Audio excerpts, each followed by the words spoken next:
morning, all. I want to welcome you all to the August 25th meeting of the Board of Regional Commissioners for Barnstable County. And we're going to begin our meeting with the Pledge of Allegiance. I pledge allegiance to the flag of the United States of America and to the republic for which it stands, one nation, under God, indivisible, with liberty and justice for all. And now we will take a moment of silence to remember all of those Americans who are serving abroad who in the past and currently.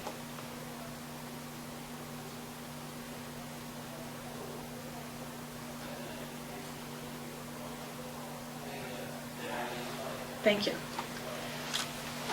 We're very pleased today to welcome to our meeting members of the Human Services Advisory Council and others associated with Human Services in Barnstable County. But before we begin our discussion with them, we have an unforeseen circumstance that will require us to go into executive session, and that will be under the Mass General laws for discussion of pending litigation. So what I would ask is a motion to go into executive session by a roll call vote, and the motion would also include to return to open session. So I will move that we go into executive session. I'll second that. And the vote. Lyons, aye. Flynn, aye. Doherty, aye. Okay. Thank you very much, and we will return shortly.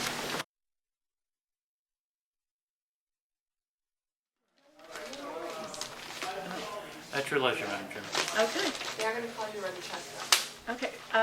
We are now back in open session. We concluded our executive session. And so, who is going to be the first? I'll just stand up since I'm back here. Okay, Beth. So I'm Beth Albert from the Department of Human Services. Thank you for having us this morning. We have several members of the Health and Human Service Advisory Council here this morning. Many of us have to leave at 11, so this will be a brief presentation. But we asked to come before you to talk about the fiscal year 11 budget process, the role of the Health and Human Services Advisory Council historically, and also where we're at now. And so we have Liz DiCarlo. I'm going to let people introduce themselves just quickly, and then we'll get right into our comments and presentation. Okay. Thank you. I'm Liz DiCarlo. I'm representing the Cape and Islands HIV and AIDS Service Collaborative of the Cape and Islands. I'm June Adams, and I'm a community rep from Falmouth. Good morning. I'm Brenda Swain, and I represent the Cape Cod Hunger Network. Kathy Quattromby. I'm representing the Barnstable County Council for Children, Youth, and Families. Estelle Fritzinger, CEO, Community Action Committee, Cape Cod and the Islands. Shirley Lamson, representing the Cape Cod Council of Churches. Steve Brown, I represent the Community Health Network Area 27, or CHNA. I'm not part of the... Right. You're later. I represent the public in general. Right. Okay. And basically, I was asked to give a very brief history of the role not only of the Department of Human Services, but of the council. And basically, we wanted to do this because we think it's important to, we've worked a lot with Bill and Sheila over the years, and I know, Mary Pat, you've come to meetings also, but I haven't been there, so nice to meet you. And really, I think what we want to stress the most is the mission of the Department of Human Services and the role of the Advisory Council. And we take our role very seriously as appointed members from the commissioners to this council. That wasn't really developed until 2003, but the mission of the Department of Human Services really speaks to how we really see ourselves participating. Basically, it's to plan, develop, and implement programs which enhance the overall delivery of human services in Barnstable County, to promote the health and social well-being of county residents through regional efforts designed to improve coordination and efficiency of human services, and designed to strengthen the fabric of community care available for all. It's quite a mouthful, but it really does speak to the essence of collaboration cooperation, and the need for people to reach outside of their individual agencies or organizations and really think as a whole. And in the past, the department has been involved in major activities in terms of promoting different initiatives.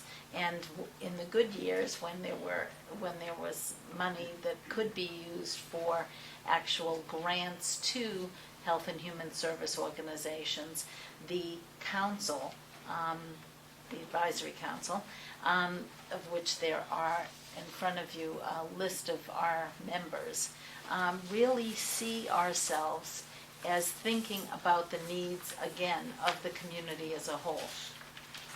And so you can see the variety of sectors, as I refer to them, on the left side called consortias, and they really cover all of the housing, food, child welfare concerns that relate to health and human services. The chart really gives you more of a historical view, because a few years ago, when the former Department of Human Services Chair, Len Stewart, staff person, left, there was a whole year that we didn't have a director of the Department of Human Services, and there was some debate as to whether or not the department was even going to continue. And so the council really stepped in and worked closely with the commissioners and assembly members to ensure that that indeed would happen. Because we really see the value of county government having a human services and a health orientation to really look at the human needs of its residents.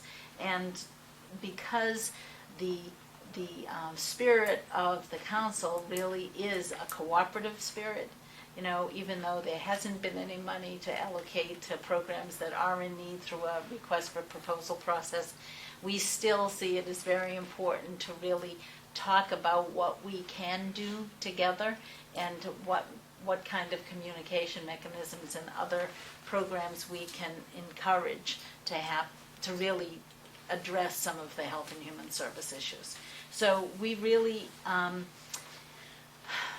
when we did have money, and when the criteria for selecting priorities was a serious consideration, this was something, again, that came from the whole group, and that what we really wanted to do was have a very principled process so that not any one organization would be coming forward to the commissioners or to the assembly for any particular need, but really for us all to be able to talk about that and then to proceed together. So that's really the spirit of which the council has been working since 2003 when you created us. So thank you. And then I'm charged with sort of taking this up a little bit further, and sort of why we're here. We were created by the commissioners because prior to that creation, there had been a practice that was sort of in place where when organizations needed funding from Barnstable County, they put a petition together and came before the Assembly of Delegates requesting funding. Various agencies, often specific agencies, not so much coalitions of folks. And that had been a difficult process because there really wasn't any specific rhyme or reason or coordination to that. So with the coordination of this council and development of that, this priority setting established, and many different groups came together as Liz described. And for a period of time, there were RFPs that were put forward and projects were funded. An example of that is the group that I represent, the Hunger Network, was given about $15,000 by Barnstable County to create shared storage. That money was used to have leverage with some money from the Community Foundation and also the Seaside Le Mans to be able to create shared storage throughout the Cape for over 30 pantries. And that was done through prioritization of the council and collaboration regionally. And there were many other projects that impacted several other sectors of the community through that kind of process. And then receipts started to decline, and there really wasn't funding for RFPs, but this group of people has continued to meet and work really hard about setting priorities and determining projects. And we still are doing that type of work. And then several months ago, at our meetings, at the end of our meetings, we have a roundtable where people just sort of say if there's something new or different that they're experiencing. And at a meeting in the spring, I brought an article that had been in a local paper that I'm from Falmouth, and it basically talked about a vote that had happened at the Assembly of Delegates where funding had been given in an RFP to, well, not in an RFP, but just funding had been given for Overnights of Hospitality, which is a wonderful special program, but it hadn't followed any of those procedures that had sort of been established along the way, and that surprised me. So I brought it forward, and it then was put on an agenda to speak about at a future meeting. So we, as a group at that next meeting, discussed the importance of talking with the Assembly and talking with you about why that procedure works and how it creates a cohesiveness in this council, and how when something like that happens, it created a difficulty within a group of people who have really been working well together. I don't know if more people want to talk about that, but the Overnights of Hospitality is a wonderful program. None of us wouldn't want it to be funded. It was the procedure of how it happened. So we went and met with the Assembly, their Human Services Committee, and we talked, did some education. Julia, who was the vice chair, was there to start the meeting, and she talked about how important it is for members of our group to be present at their meetings, as it is also important for us to be present at your meetings. And we realize maybe we haven't been doing that as much as we should. So we're here today to share this with you, to receive your feedback and hopefully your support in this process, because it really works well for all of these coalitions. And we hope going forward that receipts will be great, that there'll be a lot of money coming in, and we can all work together to make sure it's distributed in ways that this advisory board was charged with looking at to make recommendations in a procedural way.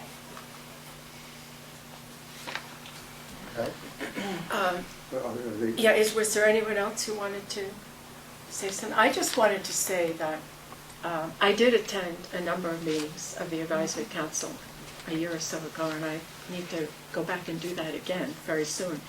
But I know what happened before, and I know I was at Assembly meetings when each of the different organizations would come and make their presentation of the need for funding. So I knew what the system was prior to your getting together and making a commitment to collaborate and communicate and to actually coordinate on the funding issues. Because as you say, Brenda, that the funds or the receipts are not what they used to be. And so there isn't a whole lot of money out there. So, and I really admire you and commend you for what you have done over the last few years in doing that, because it has made, I think, everyone's job a lot easier, for one thing. But I think it also has brought an understanding of the community's needs rather than just individual organizational needs. We understand those, but now we see how it all fits into the whole. And I think all of you do too. I mean, you see how you fit into a big organization that really is meeting a huge need for Barnstable County, for all of the towns on the Cape. So I do understand that, and I do understand your need that the process be respected in that way. That there are priorities. There is a format for how you determine the value of a particular organization or need, and what that funding ought to be, and where that fits into the priority of things. You wanted to say something. Well, I mean, I think that the crux of the problem here is that it was the process. And there is no semblance of a legislative procedure. when it comes to people just coming up, and it happened to be one of those times where it fit the environment and the atmosphere in the room that day just seemed to lend itself that Diane went to just give a report on to where they were and what they were facing in the future.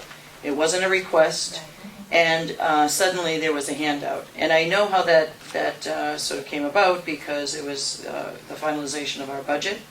We had submitted a complete balanced budget, but in the last 24 hours, we found out that one of our departments, which is a very important department, which is also another human service need, Children's Cove, was being cut $65,000. Now, a lot of the rigmarole came around that there was money given back the fiscal year before.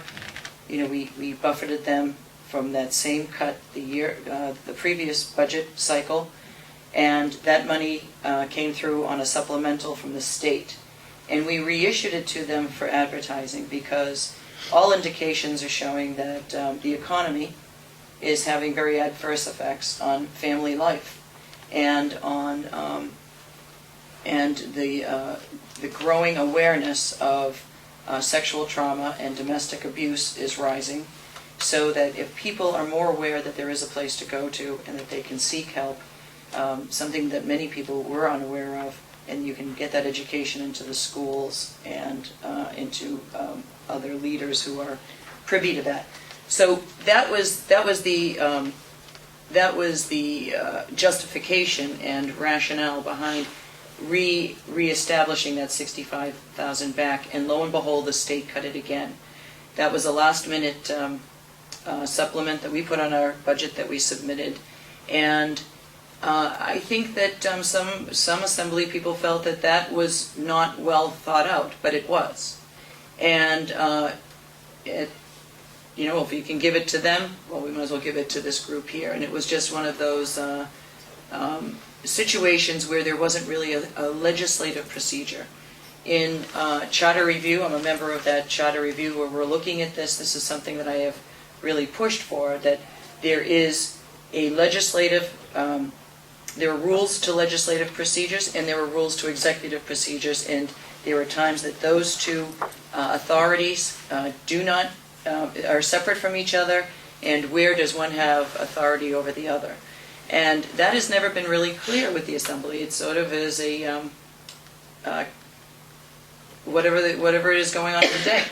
So this is I think a structural problem within the charter and the procedures as they're laid out. And I think that is what that is the cause behind an action being able to be taken as it was.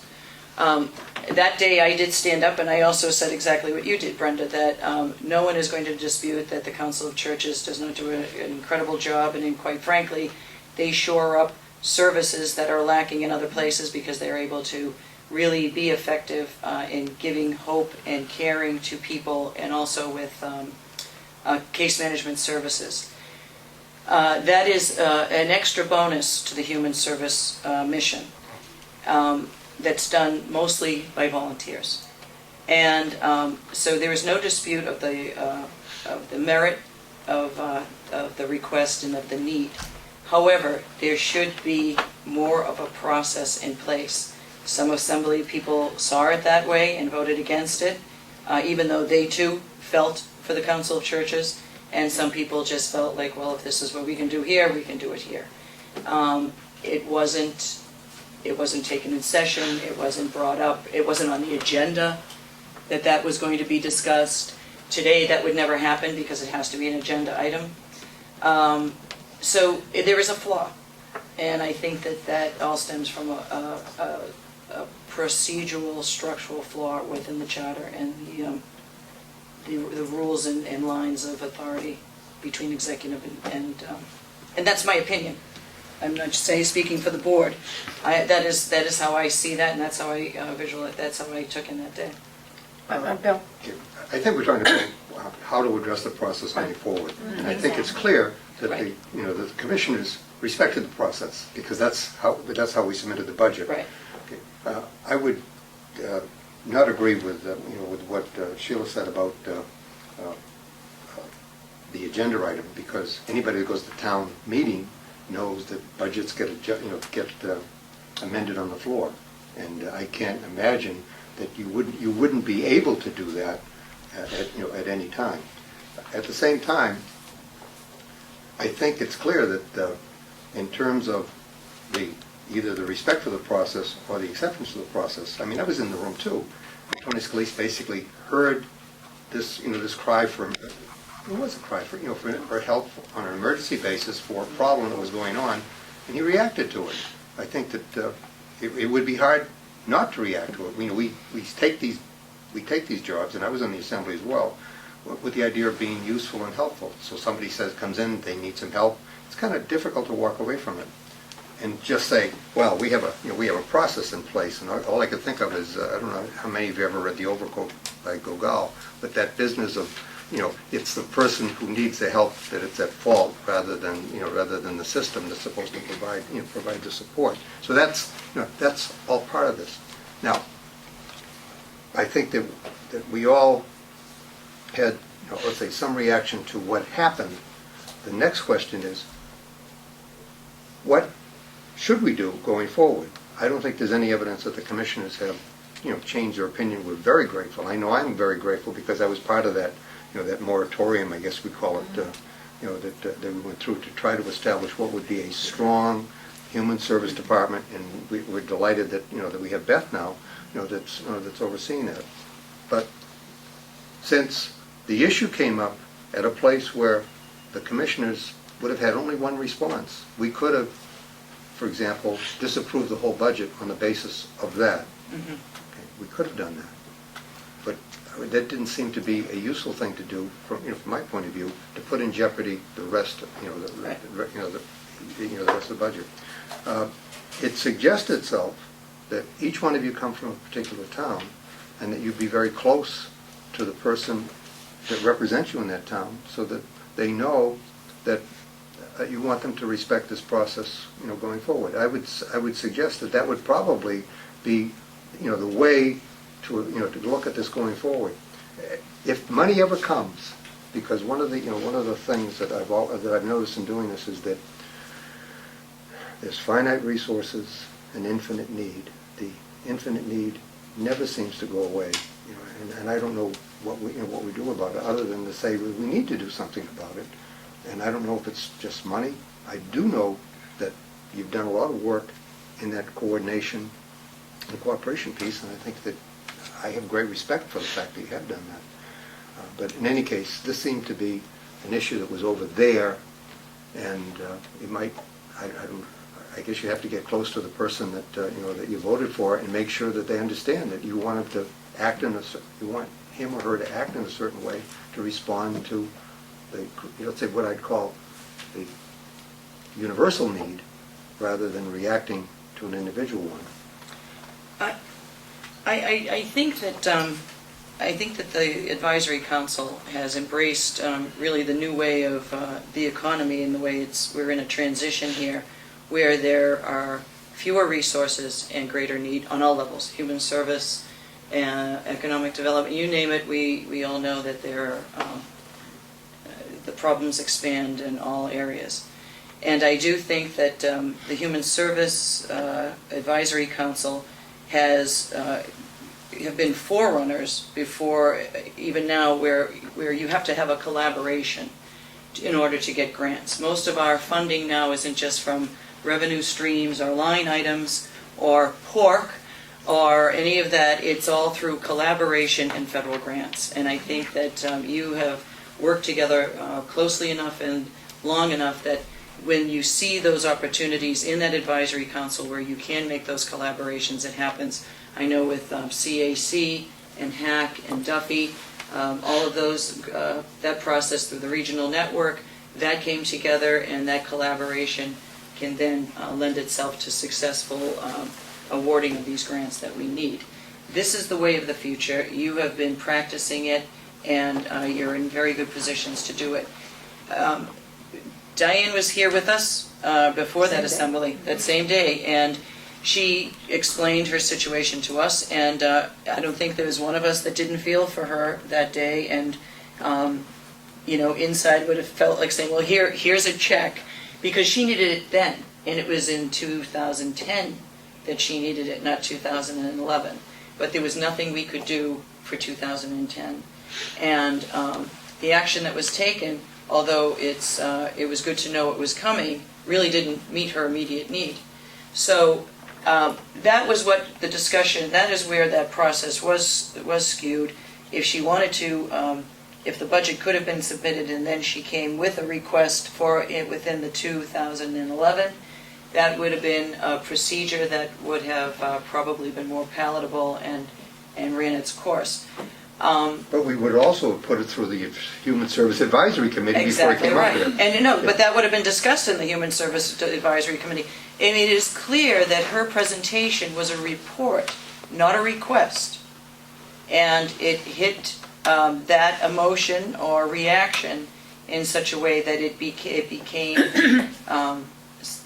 a response. There is something you can do, though. There is something you can do right now. One of the things that the county has been trying to do is become eligible for those communities that do not have entitlement for CDBG grants, that we get some support to represent the rest of us. I think there are 3 communities on the Cape that are entitlement communities. Was it Yarmouth, Falmouth, and Barnstable?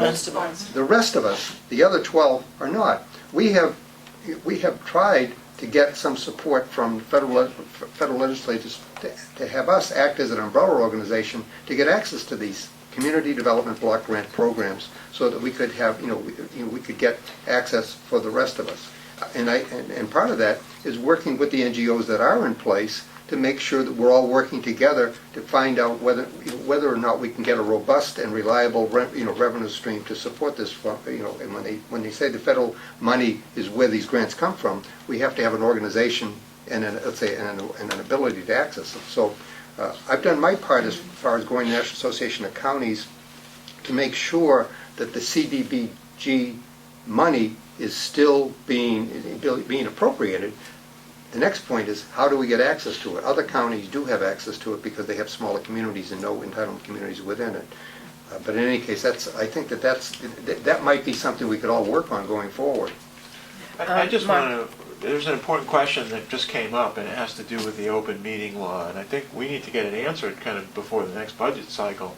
And that is, really, could such an amendment take place while the Assembly was debating the budget under the new open meeting law? And you've answered no, and you've answered yes, and so I don't think we really know the answer to that question. Right. And I think I would suggest that I pose it to County Council so that we can get an answer that I can forward over to the Assembly. Because I think the point under the open meeting law is to bring up something that was not included in the budget, which it was not included in the budget. And the key word is deliberate. You could discuss it, but you could not deliberate, meaning deliberate to the point of a vote. And I think that's the point that we want to take up with council, so that when this comes up next year, that or even during the course of a year, if an individual organization were either to come to us or to come to the Assembly, that it would have to be a posted discussion. If there were to be any deliberation. It doesn't mean that somebody can't come and extemporaneously give a report, but it means that you can't then deliberate and then act on that report without proper notification, because obviously none of you knew about it. And that's where I think that and I think that's your point. And yes. I think I obviously support that because we got varying opinions from the Assembly as well as far as what the open meeting law stance is. So I think clarification for the county would be extremely important. Yeah, because certainly the Assembly was following the charter process for reviewing the budget, and the charter gives them broad discretion as to whether they add things or take things away. It doesn't put any parameters around it. But now the open meeting law might. But it'd be utter chaos if the town meeting had something that was amending the budget on the floor, and they said, we have to recess town meeting, we can't vote on this, we have to meet another. No, but Bob, this wasn't amending the budget, essentially. It was adding something new to the budget. It was amending it to add something new, which is different. had it been It's an changed. interesting question. It is an you know, interesting question.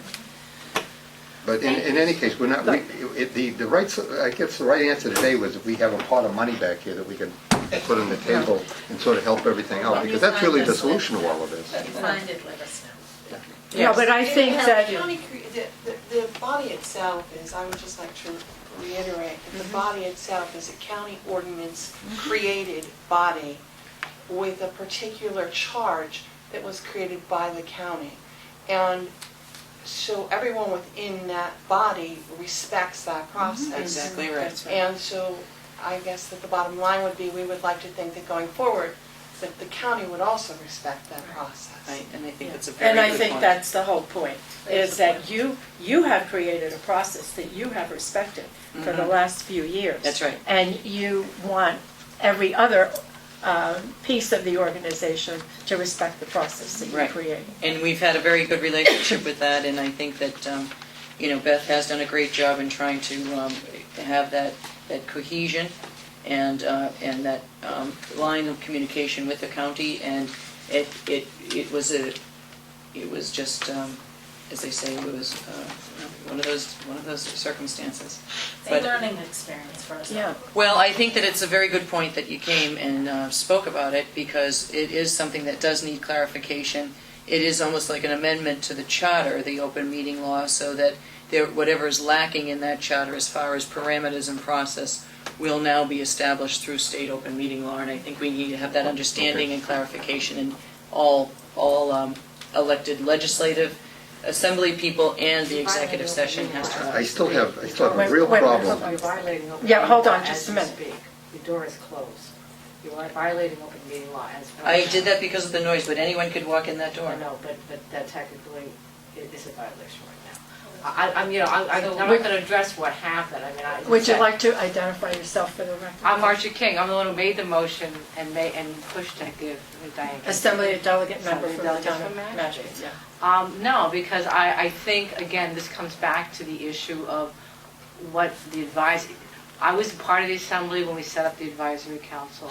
This was the issue that came up and that was discussed emphatically, and I think it has now changed. And so, no, I don't think, the advisory council feels that they are the arbiter and the gatekeeper of the funds for any funds that go to human services. That is not correct. It does not give them that legislative ability. So I don't understand, what happened can happen, and it can happen again, and it can happen unless the open meeting law issue, which I happen to agree with Bill. I think that, and I thought the Assembly is asking for an opinion. Yeah. Because of that exact issue. I think we need to, yeah. We have no choice, we have to. But I'm not speaking for the Assembly, I'm speaking for myself. As also the one who made that motion, who got the votes to give the $11,500. We're allowed to do that. I was on the Assembly when the Advisory Council was set up. This was my argument against the Advisory Council because I knew this would become a money issue. I was assured by the then commissioners and everyone else it was not a money issue. That the Advisory Council had nothing to do with budgets, had nothing to do with all that. I know, Sheila, you weren't on the Assembly. Mary Pat, you were involved. Bill, I think you were a commissioner. I think you and I discussed this back in '03. This is the problem, that they're and I'm not saying if they do or not, but number one, can you say the Advisory Council represents every single organization on the Cape that is a human service organization? As I said, and if other groups had come, I'm sure they would have gotten support also.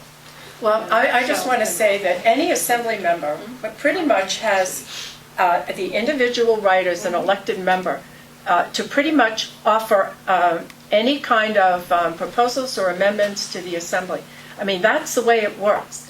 But in this particular case, that being said, that still doesn't take away the great work that the Human Services Advisory Council has done to coordinate the needs, particularly as they relate to how money is distributed. And they're saying, look, we've worked very hard to say, we all know we need a lot of money that isn't there, and we're going to create a process that's going to allow for that to be distributed in a way that just meets priorities that were created by us. And what they're saying to the Assembly is, we would appreciate it if you would respect this process that we have created. And that is fine, and in turn, I would say that what happened, this could happen again, and they have the full right, and I understand the meeting that you had with the Human Services Committee of the Assembly was pretty rowdy. I mean, we heard about it, and it was rowdy. I was there. That isn't how any of us Well, would I characterize heard quite a few different points of view, and also was even discussed last 2 weeks ago when it happened. And I do take a bit of exception to it because I'm the one who made the motion. But if anyone else had come and had been vetted in the past as that group has been vetted, explained she did not come and ask for money, and I think everybody understands that it was not a request. It was a request made by me. I mean, and other members who supported. She needed the money then. It was originally, we talked about putting it in as a separate ordinance after the budget. But by the time all that went through, it didn't really matter. The budget was going to be still 3 or 4 weeks later. So I understand, and I don't think anyone denies that the group, and it's a great, as Bill said, it's a great idea that we have done a collaboration, because I think that if you haven't gone for grants, I mean, that puts you in really good stead, absolutely no question. But understand that the Assembly has that right to do that, as of the moment, but it's still the issue of the open meeting, but, has the right to change the budget. Yeah, that's the deal. Beth, you want to say something? Well, I was just, 2 things. One, the ordinance does charge the advisory council with making recommendations for funding. Ultimately, the recommendations are yayed or nayed by the executive. That's correct. But we do. No, I don't Okay. disagree, but I always seem to feel that the group feels that their recommendations, because I think a couple of years ago you did some recommendations and the commissioners at the time changed them. And I remember that the council was a little, and so I think that this has always been an issue, is that yes, you have a right to, you have that charter, but you are not the gatekeepers or the arbiters of the funding. It comes from the commissioners. Right, and we're then charged it with also making comes- the recommendations. And then also that it comes through the Assembly. And my second point is to characterize the meeting we had with the Assembly of Delegates, Human Service Community as rowdy. I take issue with, I was there, it was a very respectful meeting, and I just need to clarify that from my point of view, and I think the point of view of all of us who were there. It was not a rowdy meeting at all. And I was there too, and I would never use the word rowdy. And it wasn't even heated. It It was a discussion. Educational. And there was a give and take, but it was done, I thought, very reasonably. And I think everybody learned from the discussion. I wouldn't characterize it as rowdy at all. And if I can just add, I think that being the commissioner that sits on the Human Advisory Committee, this is one group that quickly realized that resources were down and that there was no money to be a gatekeeper of. That their mission now is to collaborate and find those opportunities where they could collaborate and go for grants together and to apply for those grants. So for as you well know, this group, 3 years ago, come budget time, there would be 100 or more people in the assembly room while things were being reviewed, and everybody was in uproar of why aren't we receiving funds, to a very clear understanding as to the role of the advisory committee and how where that funding mechanism is. This has been a group that adhered to that very, very fast, came together and worked together, and has not come before the assembly. They might give a report as to this is what we're doing, this is what we have accomplished, and this is what still is the need. But there has not been that request, nor was Diane's. Hers was basically that same type of report. And so to say that there was that there's an effort or a mindset that they are the gatekeepers as to how money should be distributed, that is not the case. Right. Thank you. Yes. Yes, my question from the... And can you identify Yes, yourself? I'm Shirley Lambson, I'm representing the Council of Churches today. And I'm relatively new to these groups. But I'm hearing all this and I'm wondering, are there not guidelines that the Council of Churches would follow, or any organization would follow, to say this and this and this is what we do, so that when something is presented, as Diane presented that proposal, that there suddenly wouldn't be this concern, or it was as if, well, it seemed like a surprise to some people. Again, that was my first meeting, and, I wasn't at the one where she presented it. Do you have Wasn't a proposal. guidelines yourself for how proposals should be presented and what process they should be? That was not a proposal, it was a comment during public comment. And basically, it was Diane just coming, because she sat here and she said, I won't go over the assembly, and I said, I think it's worth your while to give that report. You're on camera, you are letting the community know just where you are budget-wise. There will be, maybe some people that will hear you and be able to reach out and make donations or contributions or say, this is something that I would give to. I thought it was a very good opportunity, it's open it's a public comment period. That's all it was a public comment and an update as to what the Council of Churches was. It was not a proposal. It was not something that was on the agenda as far as this is a formal request and here is my proposal. It was a report from a citizen during public comment. I might have... Wait a second.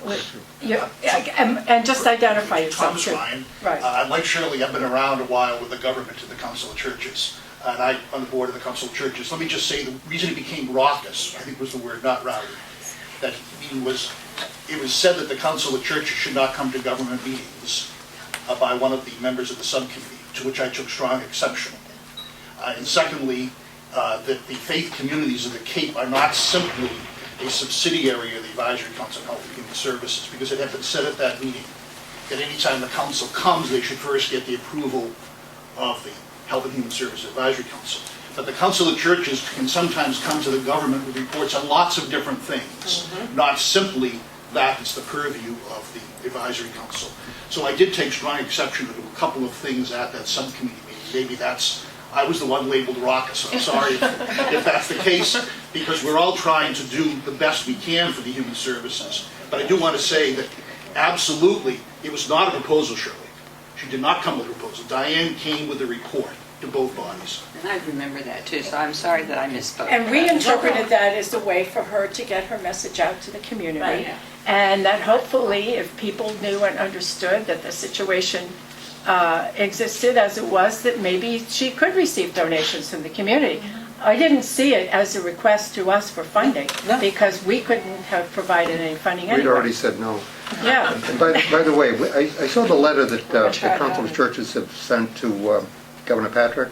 Yes. And I responded to that and suggested that either Diane or Marilyn, would come on, this program that I run to see whether or not we could get that message out to a larger audience. And I will say that I think that was our intention as a suggestion to Diane Casey Lee at that time to go over to the Assembly to get the word out, to let more.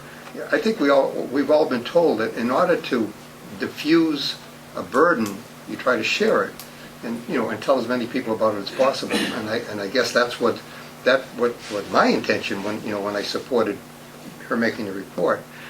Again, all this stuff that we're talking about an organization that is over there rather than over here. I don't think there's any doubt in my mind that the relationship and the respect and the understanding that I have is that the Human Service Advisory Committee continues to act as an advisory board body to the county commissioners, and I think we have evidence over time of supporting your recommendations, but also at another time, because I think I was the one that changed some of the recommendations several years ago, that we view it as advice rather than rather than rubber stamping what goes forward, because we do have a responsibility to. We're not a foundation. We're responsible for managing the people's money, and although there's great sympathy for what goes on, at the end of the day, we have to sign off on something that represents, in our view, what the best interest is of everybody. So anyway, that's. Thank you very much. Well, thank you very much too, and It's after We 11, sure sorry. appreciate all the work you do, and especially, Beth, and bringing everyone together, and The advisory council. come and visit us whenever Great, you like. thank you. Yes. See us anytime. We appreciate having you. And by the way, that freezer down in Falmouth was really... really Isn't that great? It was really Yeah. great. Oh, we had a tour of, the tour of Bill Clark and the Extension Service. We visited the service center and happened to see that Is it freezer. rained out? Yeah. Well, I don't know, I think I'm gonna have to check. I have bug seats to the Red Sox this afternoon. Oh, that's gee. very true. Oh, Well, I hope wow. you make it. Yeah, thank you. All right. Okay. Yeah. Summary of actions. Yes. I read that late last night. I didn't have any questions. Okay, and So- we do have a couple of... Oh, additional ones, I didn't yeah. see that. What are That's the an additional that's an EDC. Number 15 is an Oh, the EDC 50, I don't request. think I have 15. What? What is that? Yeah, Yeah, you Amended do. with Brian. Addendum, Oh, there it is. additional Okay, down items. there. What is that? That's the EDC grant They for made the a- grant They house. made a $50,000 and- grant to Louis Oh, Bailey. yes, Sorry. And they want to... They paid 25, they want up. No, Yes. they want to have the next payment Yeah. moved up, that's all. And that's And been that's- approved by yeah. the EDC? Okay. Yeah, Okay, I'll move them. And I'll Okay. second. okay. All those in favor say aye. Aye. Aye. Opposed? None opposed, three in favor, motion carries. Excellent. Report from the county administrator. I don't really have, well, I do actually, I have 3 things. The CMAD ordinance, as you know, passed. We should get that organization moving ahead. Right. And we can mention that tomorrow at the Fire Chiefs Association, Breakfast? which is going to be 9 o'clock at the 400 East, you know where that is. right? Excellent, yes, I do. So I'll be there. I did want to mention on the vegetation management, there's been some recommendations to add a couple of entities or representatives to the committee. One, a town representative, one, a private individual from Eastham, and another one, a hydrologist. And I just wanted to know if you guys were okay with that. And Who's a hydrologist? I'm not to mention the name right now, but I can send them an email on those. And a hydrologist from the commission or from the No, private sector? it'd be a private individual. Private individual? So, And who are they? But why would a hydrologist? I don't know. Is It's just come up I'm in just my asking. conversations, yeah. Is this It's not clear to me Henry, either, but, Henry I Kelly's daughter? yeah, I just wouldn't mention their name though, please. Okay. So if you could maybe give me some discretion, at least in contacting these people and getting them the information, then How big is this committee going to be? Well, I mean, we're at probably 15, 16, 17, we don't want it too, but not everyone who I have contacted and sent things has actually sent back and said they would participate. There's some who are going higher up the chain of command and asking their superiors whether they can participate or not, and I just have to follow up with some others, so. Just so I understand the process. That's the Did we balance. reach out to them, or did they put their names forward to us? I've reached out to Reached them. out to Okay, them. all right. So there's some question as to whether or not they would either be interested. Well, as you know, the superintendent of the National Park Service politely declined. He felt that it was not appropriate given his role in other aspects of this issue, so George declined. Yeah, So I there's heard one that, yeah. out. So, and I have spoken with Mr. Bagley from the base, and we're still not clear on him. He actually works under the DEP office, so there may be some redundancy in there. So there's some of those types of things. Okay. So And we're in- still sorting out. And in terms of, have we actually established are we going to establish a separate charge? You have, essentially. Yeah, we You- did. Yeah, I you remember- looked I at remember that. part of it, but I- And I we will did it, change and then it. Patty Daly actually Put the pieces together. put the pieces yeah. together. Have you actually voted to say this is No. going to be it? I don't think so yet. I figured when we have the list of people, we'll do that. and- Okay, all right. Pick it So up, yeah. this is more of a Process-wise, process, what have we got, memorialized by, by a vote? So right now, you're reaching We're out in to... the organizational stage Yeah. of trying to Okay. get the And committee do we have a formed. timeline as to when we have a target for? Well, when what I've been we- saying to people is we would probably pull the first meeting together sometime in, early September, second week, third week in September, with you the reached goal out- of finishing before the holidays. Have we That's reached out to aggressive, any of the but- legislative delegation? Oh, yeah, I've actually spoken with Representative Peak. Yeah, she's I've very asked interested in her to this. be on it. Okay. The question with a lot of people is what's the time commitment? Yeah. But she is interested because she spoke to that on Monday when we were chatting about it. So the answer is yes. Okay. Yeah. So I guess if you give me some leeway on that, I will contact these people. I have no problem. No.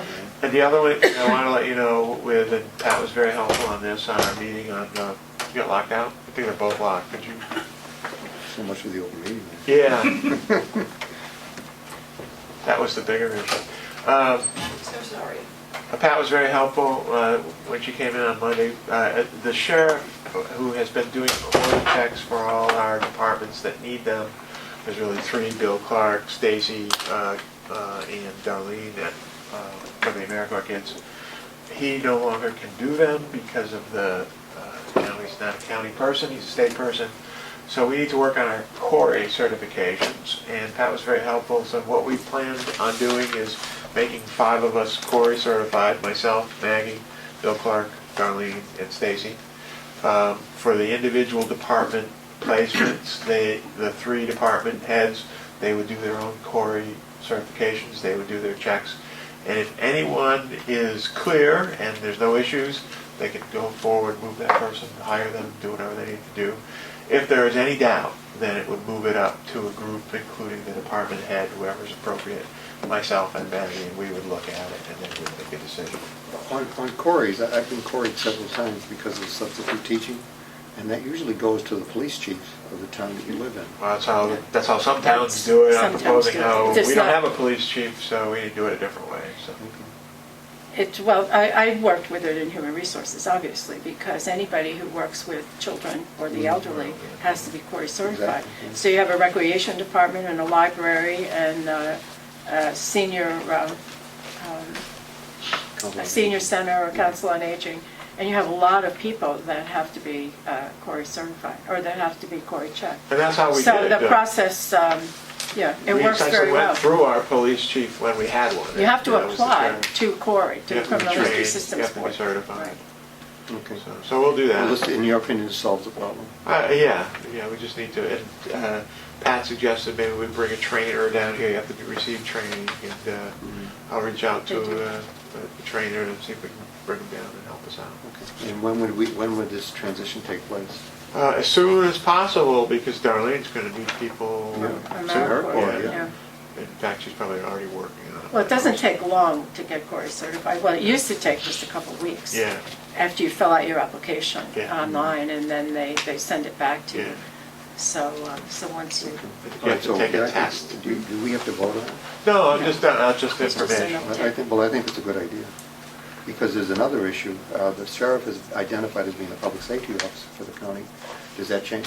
No, and at this point in time, it doesn't need to change, right? He's the designated public safety officer. That's something we might want to look at going forward. Because this is all a piece of that. Similar situation. No, No, this it has to do nothing with with employment. that, actually. Yeah. This is an employment Yeah, issue. this- It's not a. Public safety Yeah, issue. it's not a public. The only other thing I will mention is we did receive word that we got a $65,000 grant for the Cove from the state. Stacy's a little reluctant to do anything moving forward because she's concerned that if the state has to make further cuts this year, which is likely they're going to lose it again. So we're sort of Well, sitting on that, I guess, is the way I would There was portray also a it. discussion, if that 65,000, because that's the same amount, came forward, that it would go into the general fund rather Yes. than over to... Right, and I'm saying right now, we just do nothing because we're a little concerned that if we do something and this legislature comes back either in January or whenever, and they say we have to make cuts and they take that money back, it's going to create more Does the money- problems than it's Does the money worth. reside here right now? We have not received it. All grants are usually reimbursable, so we haven't gotten anything yet. I don't think we've gotten the grant contract yet. Okay. So once that takes place, I think we'll feel better about where that money And I don't think that we should just have that same, yeah, I think I'm with Bill, that we should hold it, and then we have that money. And if it's not for Children's Cove, I mean, there are many other things that are coming our way. Oh, that's right, yeah. That's why I wouldn't move forward with doing anything at the assembly level at this point. Yeah, I would agree. That's all I have. It's just going to sit in the account until, We'll just, When we get it. Yeah, Yeah. exactly. Yeah.